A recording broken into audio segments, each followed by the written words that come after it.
प्यारे बच्चों नमस्कार। मैं इस समय एनसीईआरटी पढ़ा रहा हूँ और मेरे साथ मेरे सहयोगी एनसीईआरटी पढ़ा रहे हैं। तो हमारे एनसीईआरटी पढ़ाने का जो उद्देश्य होगा वो केंद्रीय विद्यालय परीक्षा के लिए हो और साथ में बीपीएससी परीक्षा के लिए है और साथ में जो केंद्रीय पात्रता परीक्षा जो आने वाली है जुलाई के लिए, उसके लिए भी हम लोग एनसीईआरटी पढ़ा रहे हैं।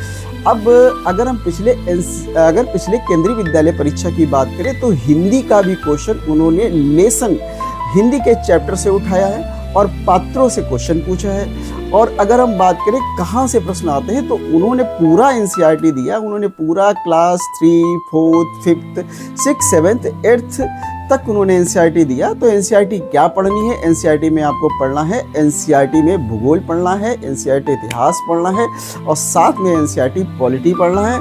तो मैं आलोक सागर इस समय एनसीईआरटी भूगोल और एनसीईआरटी पॉलिटी पढ़ा रहा हूँ।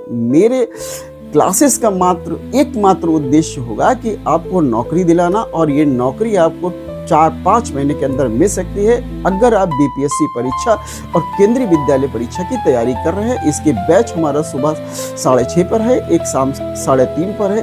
अब मेन बात आ जाती है कि एनसीईआरटी 60 रुपए की किताब आती है, सब पीडीएफ डाउनलोड कर सकते हैं। कैसे पढ़ी जाए एनसीईआरटी, कहाँ से क्वेश्चन बना जाए, क्या किया जाए, ये सभी चर्चाएं होंगी मेरी क्लास में। और मेरी क्लास में मिलेगा सुबह 6:30 बजे और